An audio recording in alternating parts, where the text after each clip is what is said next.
दो धारावाही पर्णलिकाओं के अक्ष पर अन्योन्य प्रेरण गुणांक का व्यंजक ज्ञात करो। दो धारावाही पर्णलिकाओं के अक्ष पर, दो धारावाही पर्णलिकाओं के अक्ष पर अन्योन्य प्रेरण गुणांक का व्यंजक ज्ञात करो। दो धारावाही पर्णलिकाओं के अक्ष पर अन्योन्य प्रेरण गुणांक का व्यंजक ज्ञात करो तथा इसका मान किन किन कारकों पर निर्भर करता है।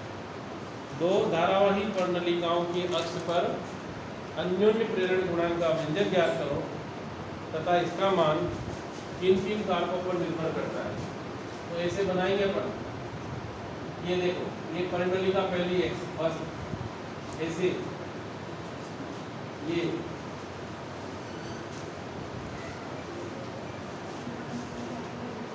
ठीक है ना। इसमें दूसरी पर्णलिका को ऐसे बनाए, तुम्हारी एनसीईआरटी की बुक में बना रखा, ऐसे बनाना है। ये बातें मत कर रहे, ये दो पर्णलिकाएं हैं, इसको अपन पहली वाली को बोलते हैं P और दूसरी वाली को बोले S। इनकी लंबाई कितनी है? L। कितनी है लंबाई, कितनी है? इस पहले वाली में फेरों की संख्या N1, दूसरी वाली में कितनी? N2।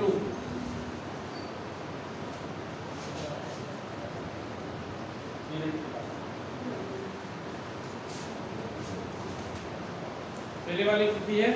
N1 और दूसरी वाली कितनी? N2। लिख लिया? बन गया सबने? अरे बनाया। अब क्या लिखेंगे? चित्र में धारावाही पर्णलिकाएं प्रदर्शित की गई। चित्र में दो धारावाही पर्णलिकाएं, धारावाही पर्णलिकाएं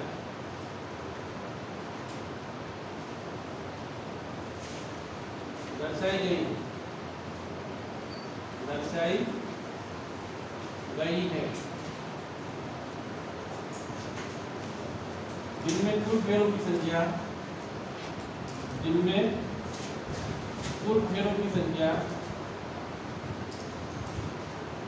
ये फेरे तो समझते हो ना, की संख्या कितनी है?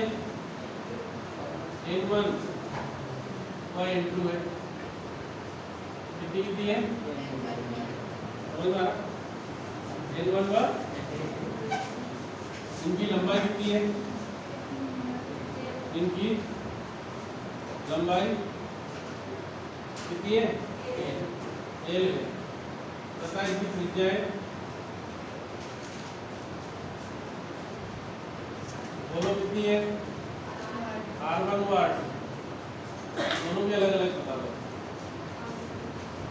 अगर समान हो जाएगी तो फिर अलग बात, दोनों की त्रिज्या कैसी लिखनी है? R। एक समझ में आया? कोई रटने वाली बात तो नहीं है ना, रटना पड़ेगा, चित्र देख के बनानी। अब जब प्राथमिक कुंडली में आईपी धारा प्रवाहित की जाए, जब प्राथमिक कुंडली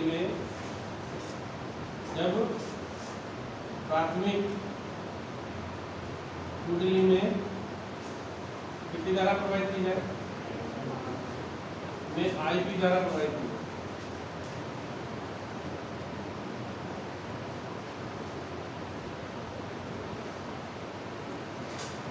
ठीक है, तो क्या होगा? तो उसकी अक्ष पर उत्पन्न चुंबकीय क्षेत्र, उसके अक्ष पर इस पर उत्पन्न चुंबकीय क्षेत्र की तीव्रता, उत्पन्न चुंबकीय क्षेत्र की तीव्रता। ठीक है, कितनी आएगी? V1 U0 N1 IP upon N। ठीक है ना, ये V1 है, क्या चुंबकीय क्षेत्र की तीव्रता है? तो मनीष कौन सा है? मात्रक वेबर पर मीटर स्क्वायर। वेरी गुड, बहुत बढ़िया।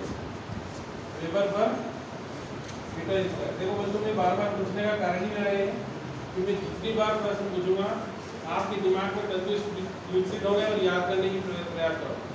और मैं पढ़ाता रहूँ तुम पढ़ते रहे कोई मतलब थोड़ी उससे। कन्वर्सेशन होना बहुत जरूरी है ना। सीना इसमें बी क्या है?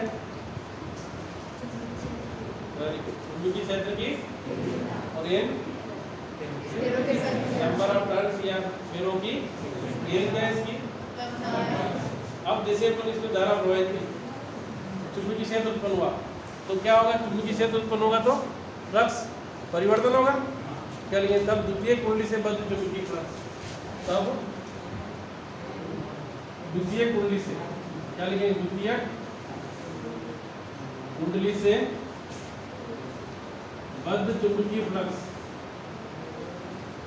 बद्ध चुंबकीय, ये बद्ध शब्द का मतलब है उससे कनेक्टेड, उससे क्या रिश्ता है उसका? वो वाला क्या आएगा? फाई एस बराबर V1 फ्लक्स निकालने का सूत्र। और यहाँ लिखेंगे द्वितीय कुंडली का प्रभावी क्षेत्र। द्वितीय कुंडली का कौन सा प्रभावी क्षेत्र? ठीक है। अब IS बराबर कितना रहेगा? V1 इसका लिख देंगे N2A। लिखेंगे N2A। अब क्या लिखेंगे बच्चों? IS बराबर V1 का मान कितना है? म्यू नॉट N1 IP अपान कितना? इंटू कितना? N2A। अब यहाँ IS बराबर mu naught N1 N2 AIP अपान है। और आगे क्या लिख देंगे? IS क्या है? प्लस, अरे IS क्या है? प्लस का मात्रक वेबर। चुंबकीय फ्लक्स का मात्रक क्या होता है? वेबर। समीकरण 2। अब क्या लिखेंगे? अन्योन्य प्रेरण गुणांक की परिभाषा से। किससे? अन्योन्य प्रेरण गुणांक की परिभाषा से। क्या पढ़ाया था अभी यहाँ? एम बराबर कितना होता है? एम बराबर IS बटे IP। एम बराबर IS का मान बोलो। देखो mu naught N1 N2 AIP upon A गुणित IP से। तो एम बराबर कितना हो गया बच्चों? म्यू नॉट N1 A अपान। और एम क्या है? अन्योन्य प्रेरण इसका मात्रक हेनरी। ऐसे पीछे लिखे बढ़िया है ना। और यही इसका व्यंजक है। अब इसको प्रभावित करने वाले अन्योन्य प्रेरण गुणांक को प्रभावित करने वाले कारक है ना। अन्योन्य प्रेरण गुणांक को प्रभावित करने वाले कारक। देखो इसके जितने कारक बनेंगे जितने इसमें नोटेशन दे रखे सारे कारक। अरे जो वर्ण दे रखे ना 1 2 3 4 5, तो 5 कारक प्रभावित करने वाले। पहला क्या? प्राथमिक कुंडली की फेरों की संख्या N1। प्राथमिक कुंडली के फेरों की संख्या N1 है। फेरों की संख्या कितनी? आगे क्या लिखोगे? तो ऊपर है ना मान बढ़ाएंगे तो अन्योन्य प्रेरण गुणांक का मान बढ़ जाएगा। ऐसा लिख देंगे N1 का मान बढ़ाने पर अन्योन्य प्रेरण गुणांक का मान ऊपर है, मतलब मान बढ़ाएंगे तो इधर इसका मान भी बढ़ जाएगा। प्राथमिक कुंडली के फेरों की संख्या बढ़ाने पर अन्योन्य प्रेरण गुणांक का मान बढ़ जाता है। दूसरा देख लो, लिख लोगे अब आप। दूसरा देखो बच्चों, इधर देखो लिखेंगे, आप बाद में लिखना है। दूसरा क्या लिखेंगे? द्वितीय द्वितीयक कुंडली के पैरों की संख्या किस पर, N2 पर, ठीक है। तीसरा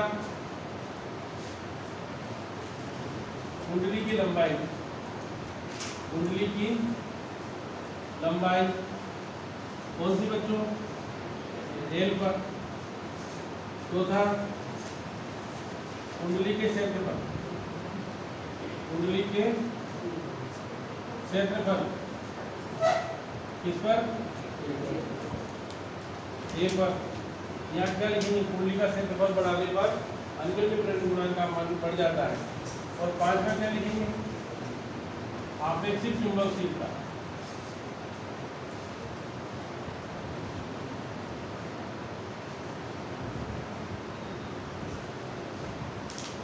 अब यहाँ इसमें आगे वाला जो इम्पोर्टेंट सबसे मोस्ट, उसको अभी से हेडलाइन में वो उसको कलर्ड कर लेना ताकि भूलोगे नहीं। क्या, यदि कर्णनलिका के भीतर, ये बहुत सी बार पूछा जाता है और बच्चे गलत लिखे आते हैं। कर्णनलिका के भीतर क्या रखा जाए, नर्म लोहे का खोल, नर्म लोहे की छड़ रखी जाए, छड़ रखी जाए तो अन्योन्य प्रेरण गुणांक का मान बढ़ जाता है।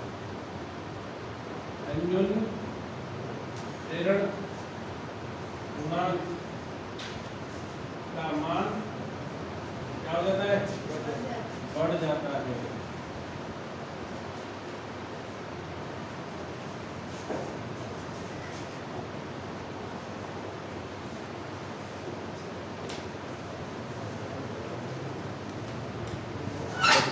बंद कर दो।